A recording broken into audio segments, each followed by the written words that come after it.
This is Trend Following Radio, where great thinking comes alive. Nobel Prize winners, legendary traders, best-selling authors, and the pros that know what drive us irrational human beings. I am your host, Michael Covel. Not filtered, raw, honest. That's my passion.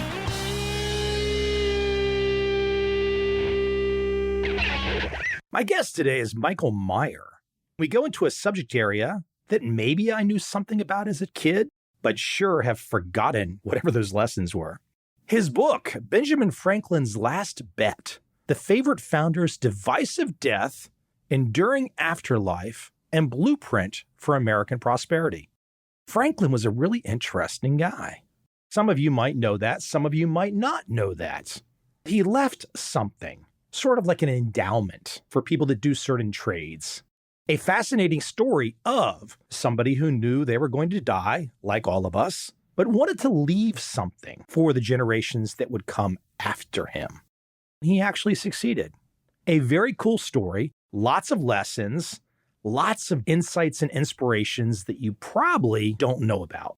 Let's jump right in with my guest today, Michael Meyer, and talk a little Ben Franklin. I hope you enjoy this conversation.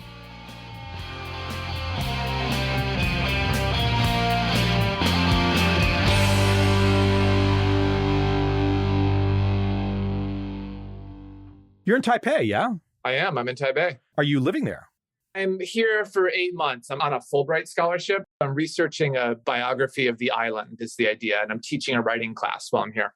That's an interesting point in time in history to be there as an American writing about the island. You've got to be careful, don't you?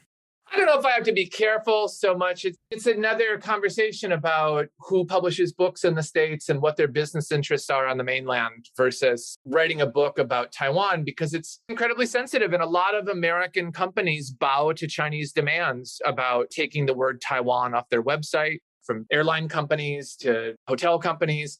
Even saying I'm writing a book about Taiwan, I find that the pushback hasn't been from anything on the Chinese side so much as it's been more on the business side in the States. Interesting. Yeah, we're not going to go there. I was just curious. You're there. You're probably my first person that I've interviewed who's there when we're doing the interview in roughly the same time zone. So it makes it easy for both of us. Have you been to Saigon? I have, yeah. Recently, Hanoi, Saigon. I was a Peace Corps volunteer, one of the first Peace Corps volunteers in Southwest China 23 years ago now. Most of my adult life has been in Asia. Part of the genesis of this book, frankly, because it was me realizing, why don't I know anything about the foundations of my own country? Let me keep it in Asia for a little while. You must be a big fan. We're talking decades you've been here. I've been in Asia decades, yeah, and it was totally by accident. I was training to be a Spanish teacher. I was fluent in Spanish. I applied to the Peace Corps to go to Latin America, and the Peace Corps called and said, we're sending you to Vladivostok. I said, I don't think they speak Spanish there. And then they said, we're sending you to Turkmenistan. I said, ditto. They kept coming back with countries that seemed to be getting further and further away from Spanish-speaking ones. I finally said, well, I don't want to do it. And the recruiter snapped and said, it's not Club Med, it's the Peace Corps. You don't get to choose. I said, well, it seems like I do because you keep offering me countries and I keep saying no and you keep coming back. 2 weeks later, they called and said, China. I said, you've got to be kidding me. They said, final offer, take it or leave it. 3 weeks later, gave my cat away, gave my car away, broke my lease, broke up with my girlfriend at the time, ended up in Southwest China, the first American ever dropped out in the countryside. Couldn't use chopsticks, couldn't speak a word of Chinese. Used to use a black marker to write on my arm how to say noodles or how to say beer. That's where it began. Going on 2 decades now, I've been involved with Asia. I've been in Vietnam for the majority of the time since 2013. Are you in Ho Chi Minh or are you in Hanoi? Where are you? I'm in Ho Chi Minh. Okay, got it. Fantastic place, right? It is. Exhausting. Well, no, I don't think I'd use the word exhausting. My thought of living in America right now would exhaust me. So if I had to go live in America, that would exhaust me. And I've got a lot of American friends and family who are thinking right now, what is he talking about? Has he lost his mind? America's number one. America's the best. Nothing's better than America. I got to a point with China where there was a trajectory going upward where things were changing at a rapid pace. Things were getting better. A lot of things were getting better as far as the business climate, the legal climate, the media climate. Then it plateaued. After the Olympics, things started going down. I wonder in Vietnam, as an outsider, when I go there, it feels like, to me, late 90s, early 2000s China, the trajectory is going up. Or do you also feel it's plateauing or taking steps back in some regards?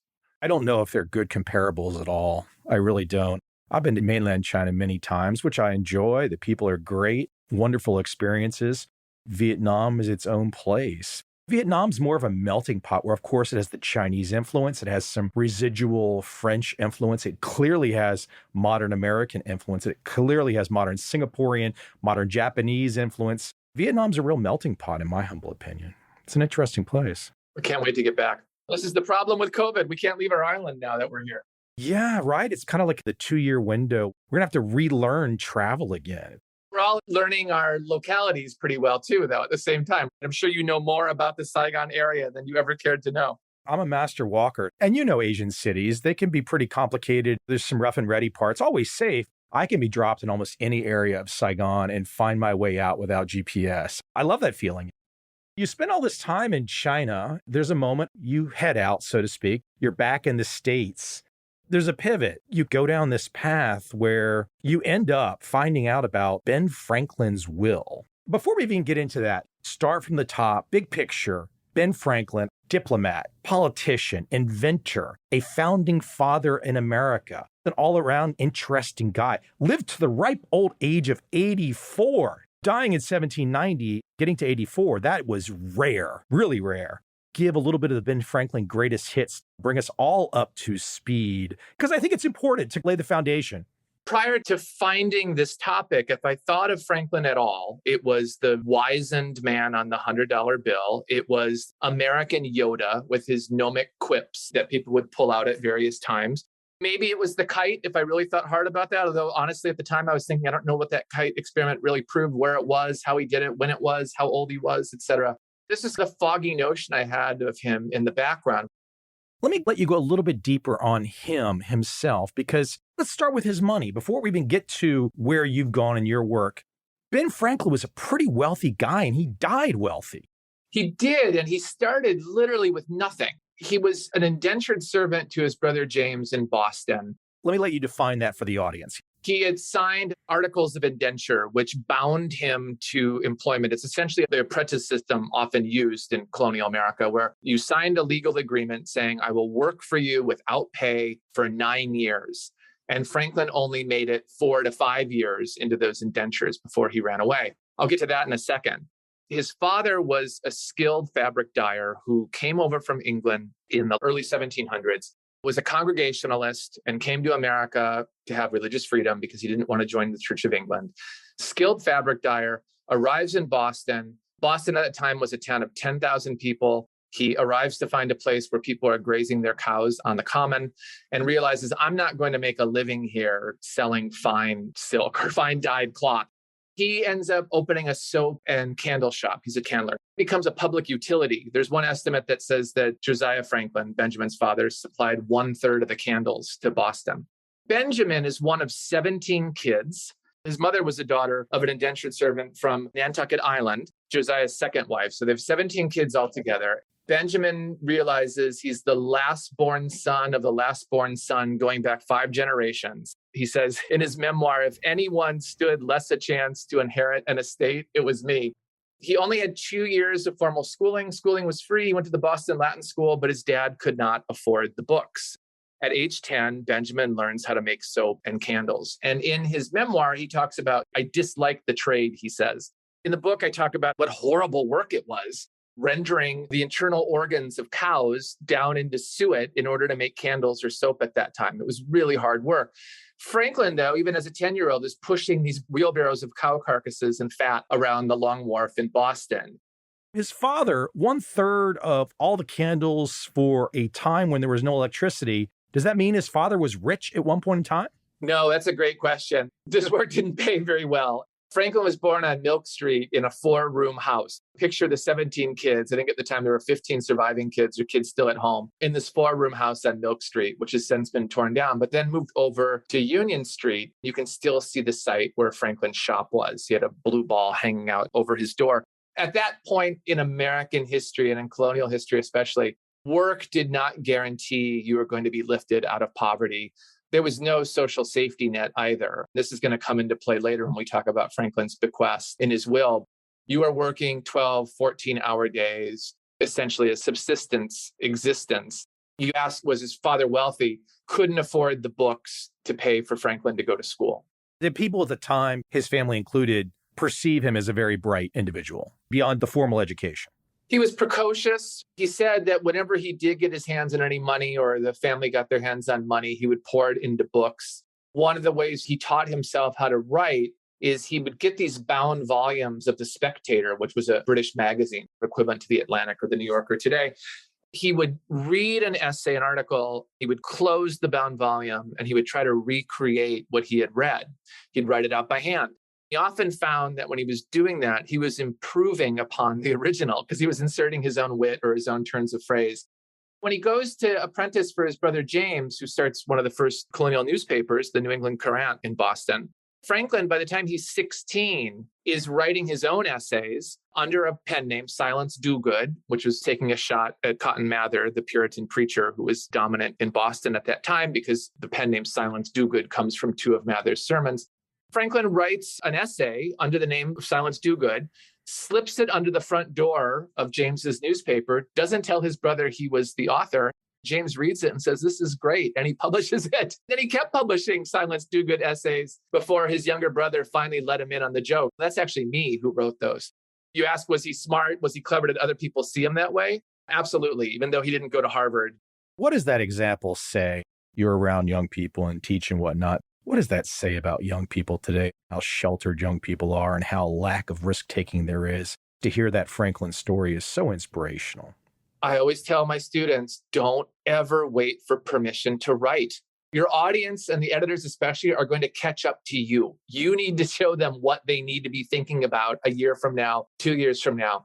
If it's on the internet, it's already been thought of. It's already been published. It's up for you to get into archives or look at old writing or interview people in your neighborhood and come up with something new.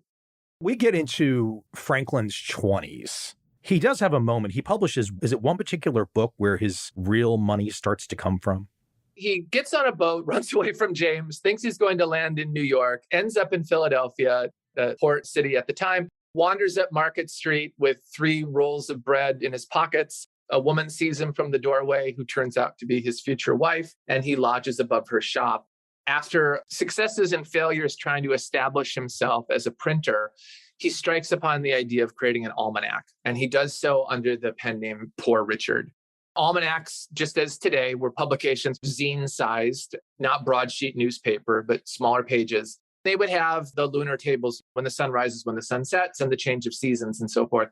Franklin decides, I'm going to liven things up by putting in witticisms in the margins or little stories in between. He freely admits towards the end of his life that he stole most of those witticisms and quips, or he plucked them from the readings he had done as a kid in Boston, things from the Old Testament, polished them and made them his own.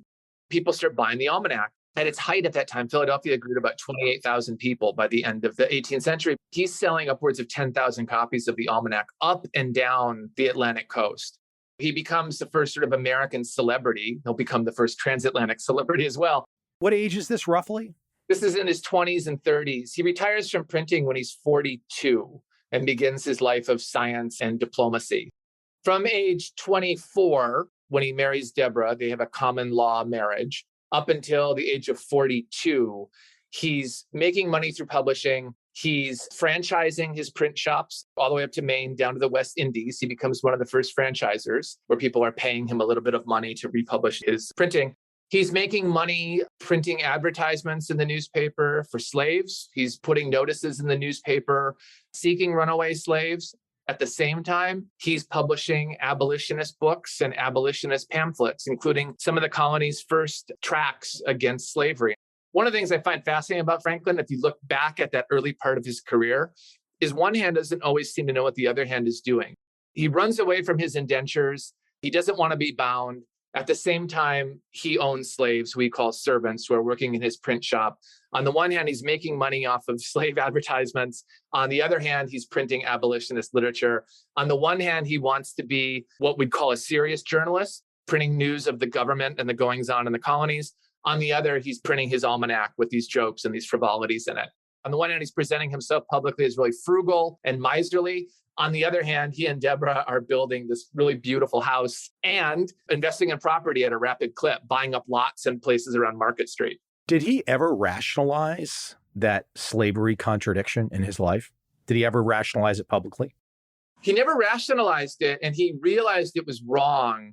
One thing fascinating I'll say about Franklin is that the older he gets, the more he changes his mind about things. I think that's rare for people, and he admits that I was wrong about things in my youth. I'm consistently wanting to change. And this was important at the Constitutional Convention, of course, because he's the great compromiser, bringing the parties together, saying, look, you have to admit you were wrong about some things.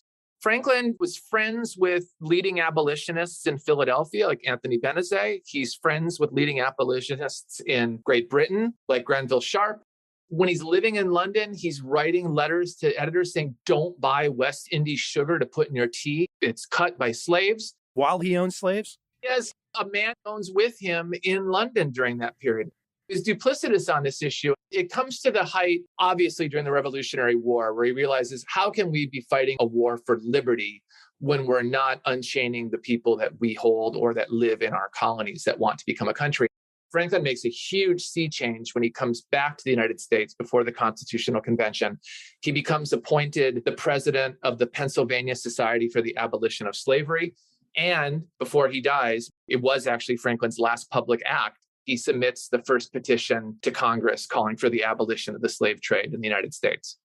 As we get to this rough age of early 40s, where he puts the business aside and goes towards science and ultimately politics, statesmanship, at that point in time, is there a way to define how much money he had in today's dollars? I struggle with this in the book because how do you do dollar equivalents to modern times? You read things like $1 back then, you could buy a ship. Like, oh, really? There were no dollars even in Franklin's business time. I can only look back at the tax records in Philadelphia. This is tricky too, because income, of course, wasn't taxed. You were only taxed the levy on the property you held. It was 1.6%. In the tax records that go up to the 1750s, when Franklin retires, he's listed as owning property worth 60 pounds, which again, you go like, well, what does that mean?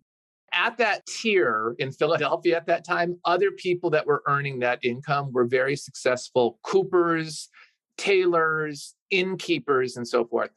It wasn't among the upper 1% of Philadelphia.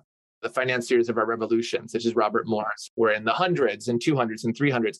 What's tricky about this is if you look at Franklin's charitable giving and his philanthropy, this is at the time, too, in his life where he's starting all these projects and reshaping Philadelphia.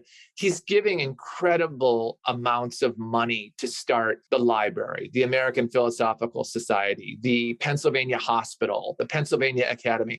He's giving in multiples of what Philadelphia's richest people are giving. Either Franklin was really skillful at keeping his income off the books and away from the tax collector, or what we have for the records, maybe he was holding this in mortgages that somehow weren't taxed. Maybe he had deferred payment on those things.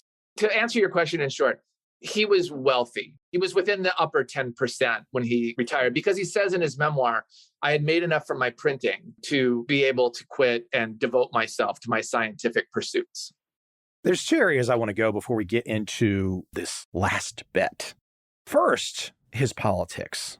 I really don't know the answer to this. I find it sometimes hard, except for maybe someone like Jefferson, some of the other founding fathers, it's sometimes hard to put my finger on if I want to compare their politics of the day to today. For example, was somebody back in the day liberal or a classical liberal or conservative in terms of their views?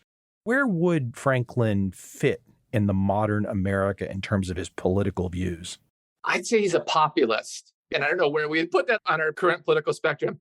Most people listening would immediately say, well, the only populist we know that's been a leader of America most recently would be the last one. I'm thinking more of a Bob La Follette or something like that. I'm trying to think of someone maybe more from the... Yeah, exactly.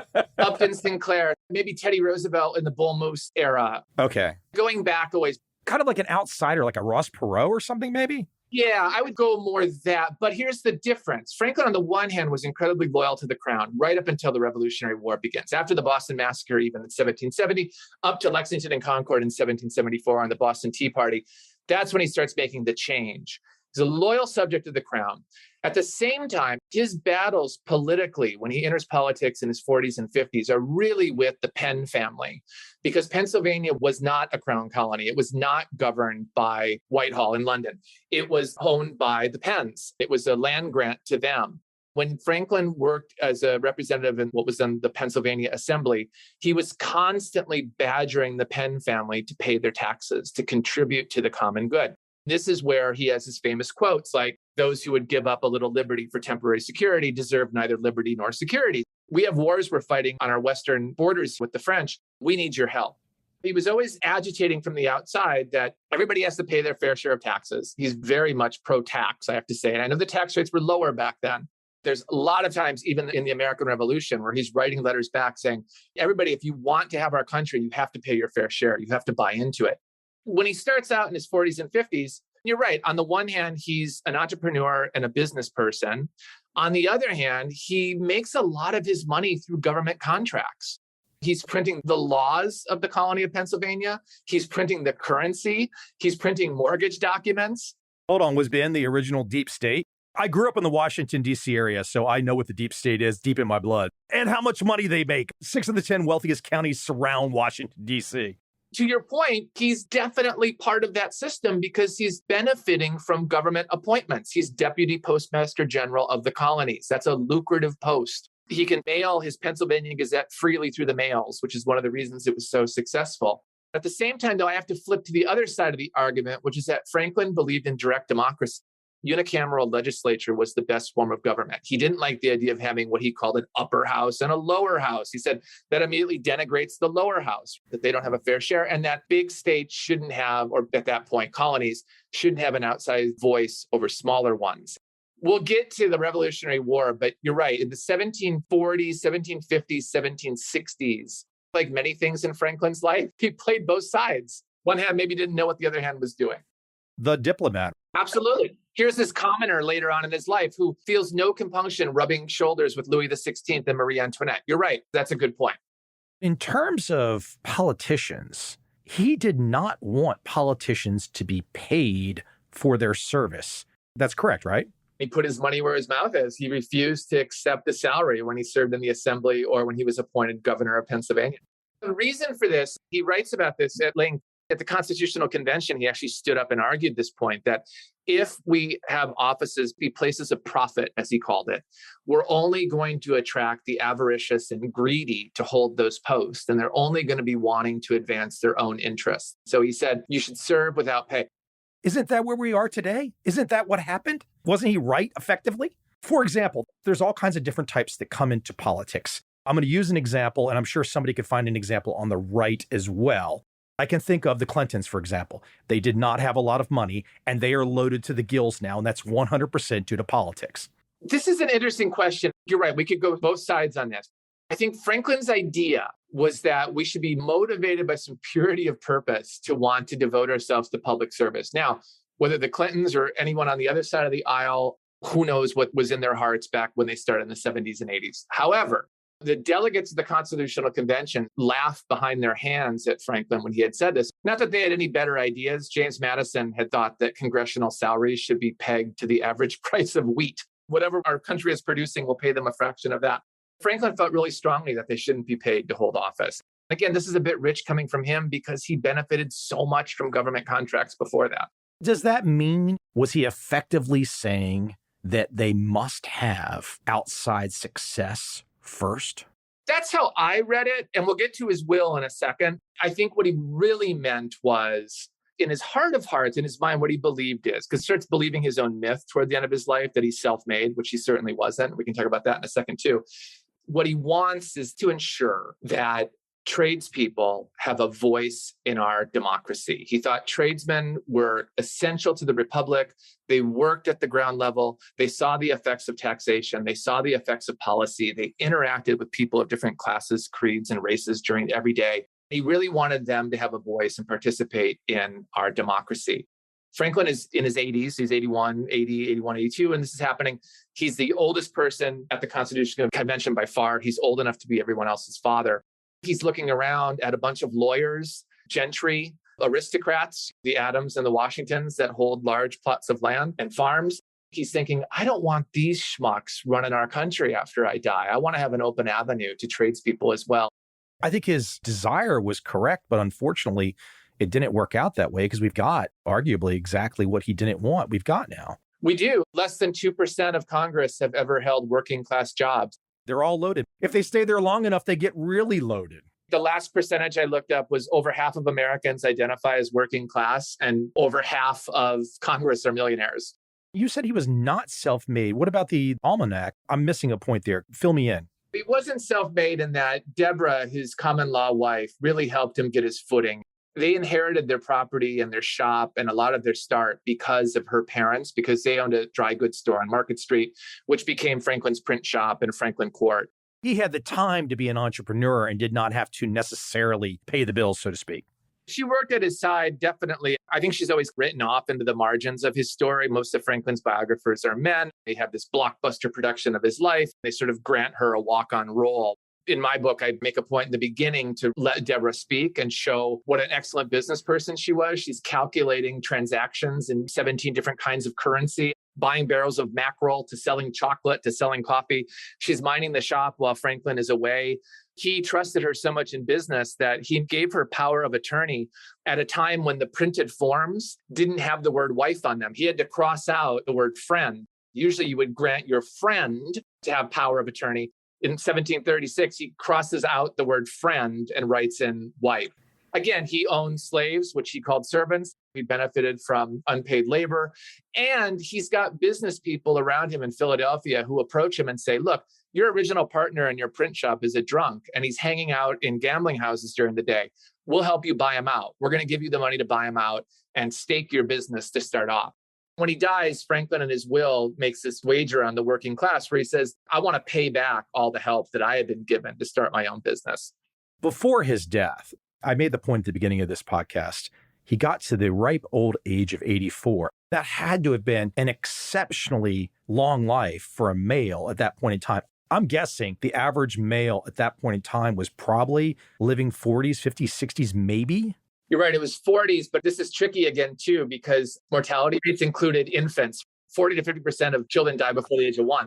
The number I finally found is that it was extremely rare to live to 65 and even rarer to live into your 80s, let alone 84, especially for a man who crossed the Atlantic 8 times. He survived all those crossings as well.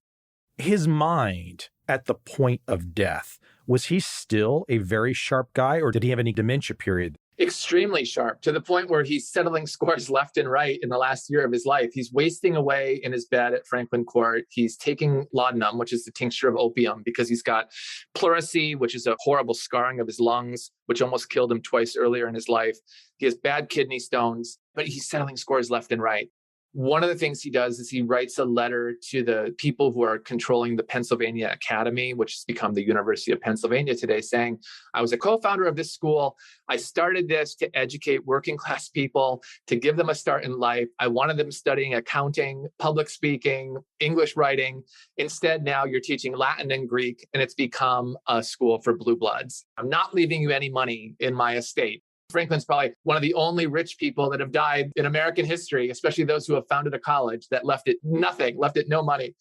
At the same time, he's writing satirical editorials to a newspaper, making fun of Congress people who think that the slave trade is moral. He's staking his legacy on that, saying history is going to judge us unkindly. We should be on the right side of history on this and abolish the slave trade.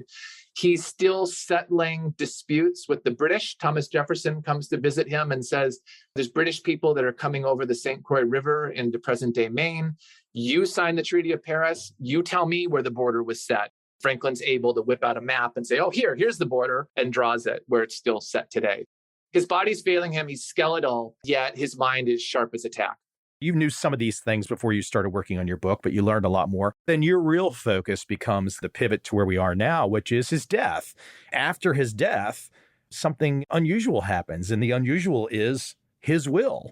Just big picture first, all the different things. How long was the will? It's 12 pages, and it just settles score after score. It reads like a story. I suppose all good wills do, where they tell the story of a life. What struck me about Franklin's when I started reading it was, wow, you are really squaring off accounts here. He knew his will was going to be published, which I find fascinating. People hung on the words of Franklin at that time. The first beneficiary is his son, William, from whom he became estranged during the Revolutionary War because William was royal governor of New Jersey and sided with the king during the Revolutionary War. William was supposed to be Franklin's heir apparent. It was William who held the kite string when Franklin touched his knuckle to the key. It was William who traveled with him overseas to London to represent Pennsylvania before the crown. And so the first beneficiary in the will is to my son, William, who endeavored to deprive me of my estate. So I leave him everything that he deserves, which turns out to be nothing. It was barren land up in Nova Scotia. Franklin makes a point, too, of giving his daughter, Sally, almost everything tangible that he has. He says, Sally, even though there's laws of coverture, which makes you a dependent of your husband in the eyes of the law, I'm not having it. I'm giving you the pendant of diamonds that King Louis XVI gave me, which was the most valuable thing he held in his estate. And I'm giving you all the land in Philadelphia. I want you to hold this independently of your husband. He even puts a note in the will to her husband. I don't think any less of you, but I want my daughter to have her independence of you if need be. That's remarkable too. This is 50 years before those laws of coverture are repealed. He's got two other grandsons. Temple, who's William's son, who's really a fop and a ne'er-do-well. Franklin tries to straighten him up and says, look, I'm leaving you all my papers. I want you to edit them. I want you to put together my autobiography. I want you to release these papers. As I talk about in the story, it took Temple almost 30 years to pull that off. He was pretty dissipated and dilatory in his duty. Meaning he was a lazy bum? He was a lazy bum. He was a spoiled rich kid. Franklin knew that because his last beneficiary is to Benny, who's Sally's young boy, named after Benjamin Franklin, and looks just like Benjamin Franklin, high forehead and the glasses and everything and the shoulder-length hair. To him, he says, I taught you my trade. It was the smartest thing I've ever done. I should have taught my other kids my trade. And to you, I leave my printing press. Benny would go on over the next decade to electrify American newspapers. John Adams and George Washington and his enemies called him Lightning Rod Jr. because he was such a critic of their administrations. I was shocked to learn that the first American charged under the Alien and Sedition Acts was Benjamin Franklin's grandson, Benny, for his newspaper work. He does do something interesting, though, in the will that lives with us till today, hundreds of years later. That's a fun thing when people get to a point in time in their age and they might say, gosh, what can I do from beyond the grave? How can I influence society? How can I maneuver things? Now, it's going to be a lot easier for guys like Bezos and Elon Musk. These guys will, buy a country and say, who knows what they'll do. But anyways, Franklin does leave something that lives with us till today. The miracle of compound interest. Franklin, before he dies, the last thing he adds to his will, he remembers a satiric essay that a French admirer had sent him a few years before, in which a guy is told by his grandfather, put a little money in an account, don't touch it for 100 years, watch it grow. The miracle of compound interest. In this essay, the Frenchman's essay, the kid does this. He somehow lives to be over 100 years old. And he says, oh my gosh, I have this windfall. I'm going to keep the money in an account. And then every 100 years, France can do it, use it, take some of the money out and build something. Build a school to teach women business skills so they're paid equally. Give basic income to newborn babies so their parents don't have to pay for childcare and so forth. Build libraries. Franklin remembers this 10 months before he dies. He crosses out a previous bequest. He was going to leave Philadelphia money to straighten the Schuylkill River. He said, I don't think that's possible with the technology we have right now. Instead, he takes this French guy's idea and he says, I'm going to leave £1,000 to Boston and £1,000 to Philadelphia, the town where he made his fortune. And I want this money to be lent out to tradespeople who have completed their apprenticeship and want to start their own business. He's really the forerunner of microfinance here because these loans are going to be small, £60, which was enough then to start your own shop. They're going to be repaid at below market interest, 5%, over a period of 10 years. As that money is repaid, the principal will grow. More people can receive loans to start their own businesses. Then after 100 years, Boston and Philadelphia can get together, take a chunk of the money, decide what to build that'll benefit the common good, keep the money going for another 100 years. After 200 years, Boston and Philadelphia can cash out what he thought would be a jackpot. He thought it would be a massive windfall, and they could build something great for each city. You're right. Go back to your point. It wasn't a ton of money to begin. but it kept Franklin in the news at least every centennial of his death. And that money is still circulating today. That's what I find fascinating. It's still being used today. Is there a way to know today exactly where it stands? It's kind of like an endowment. Where is it today? Is it a significant number? You can walk into the Boston side of it because the Benjamin Franklin Institute of Technology in the South End is a trade school. It's a beautiful building built in 1904. They're going to sell it actually to have it converted into condos, of course, this being 21st century urban America. And they're moving the school to Roxbury to build a new modern campus. But you can walk into that building and see kids who aren't doing four-year degrees across the river at Harvard or MIT, but are instead learning robotics, HVAC repair, welding, carpentry. They're working with their hands. So you can see that side of it in Boston. In Philadelphia, you can walk into the Franklin Institute, which is the massive science museum in downtown Philadelphia. But there's another portion of the money that is managed by a foundation that if you're a young person in Philadelphia who, again, does not want to do a four-year degree, is interested in learning a trade or a craft, they've expanded it to crafting now as well, you can apply for this money and get a loan to receive job training. Is it a significant fund today? Is there an actual dollar amount that you can say? Does it exist? We know what the funds ended at in 1990 at the bicentennial. Where they are now, you can't look at the actual ledger amount. Where did they end then? They ended up much less than Franklin had predicted because Franklin never thought that someone would not repay their loan, which I find fascinating. He thought everyone would be as industrious or as lucky as he was. He did not consider the fact that there was going to be something called the Industrial Revolution, that gears and steam and steel would start taking the place of the apprenticeship system.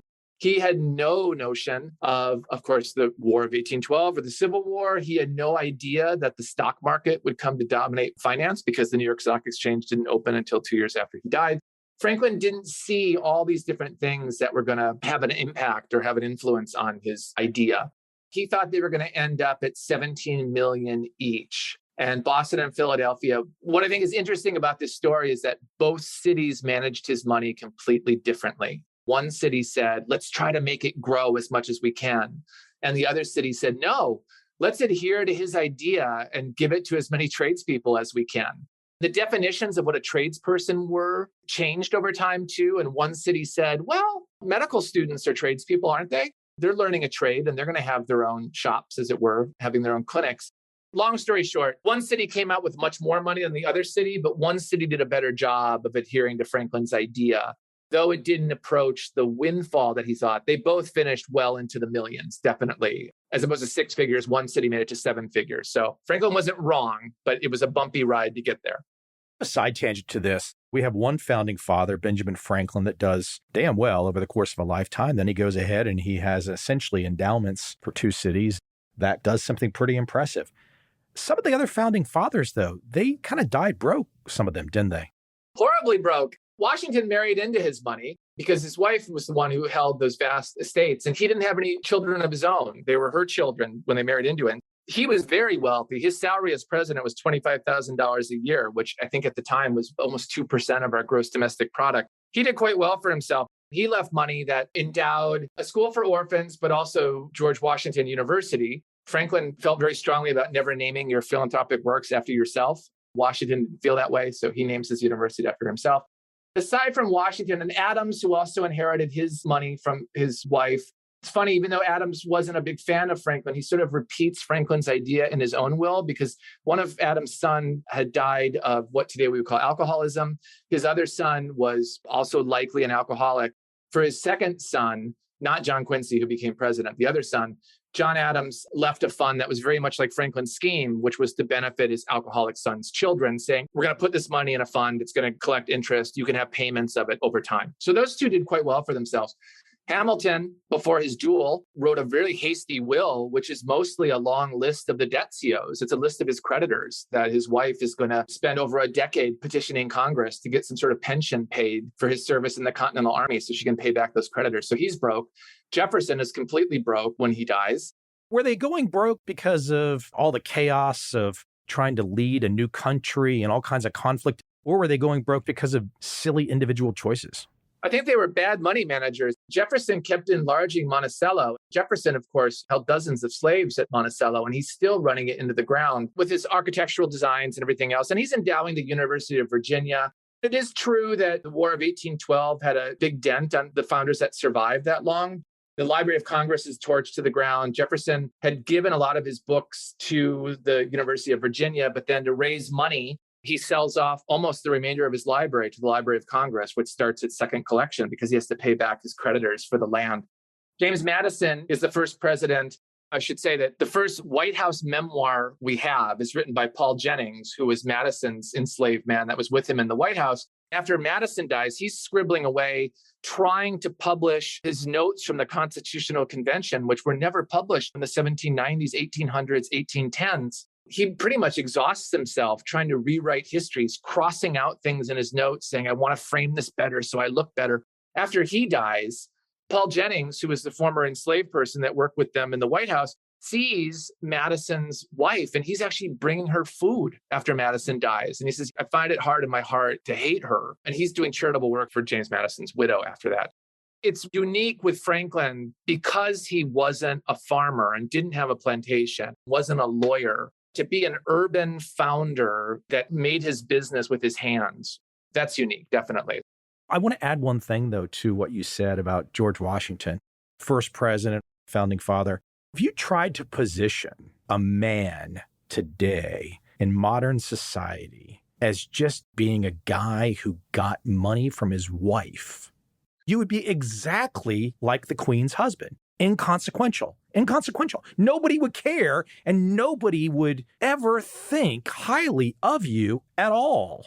It's interesting where you lay out all these short stories about how they ended up dying broke. It speaks to propaganda, and words and messaging have been around for a long time to describe people in situations maybe not exactly how they existed in real life.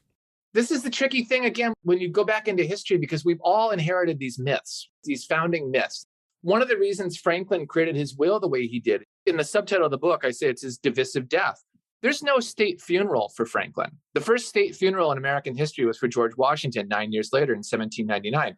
When Franklin dies, he's at odds with most of the other founders, except for Jefferson, who always looked up to Franklin. And Jefferson is 40 years younger than Franklin at the time, 43 years younger. By the time Franklin gets back from France in 1785 and the convention is going on, he's seeing with his own eyes that the legend of the revolution is already being rewritten. That the people who would form the Federalist Party, Hamilton and Adams and Washington was part of this, were already saying, well, we sort of did this on our own. We're really allied with the British after all. France should not be our ally.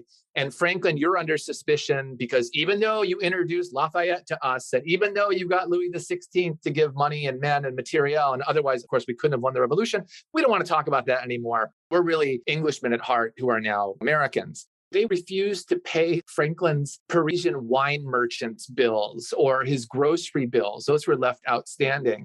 Franklin is stewing and steaming about this when he gets back to Philadelphia, that they're rewriting the history of the revolution before my very eyes. Again, I think this goes into, I don't want this sort of person, these Federalists, running our government. So I'm going to do something to try to get working class people to participate in our democracy. I got to say, I guess I could dig my memory banks, but I don't have a lot of experience with the founding fathers other than the big macro perspective. It's fun to do a conversation like this with you and let my mind pick for questions and walk away curious for more.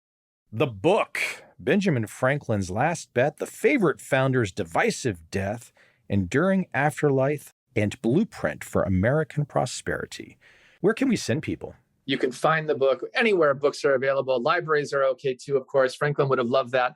I'm in Taipei, Taiwan. I'll be here for about a year total. And every day on Twitter, I put up a picture for something I see in Taiwan. I'm writing a biography of the island, the history of this place. If people are interested in what's going on daily in Taiwan, find me on Twitter. I am at Meyer, M-E-Y-E-R, writer, W-R-I-T-E-R, at Meyer Writer. Come find me on Twitter. Cool stuff, Michael. I appreciate it. Thanks. This was fun. I appreciate it too.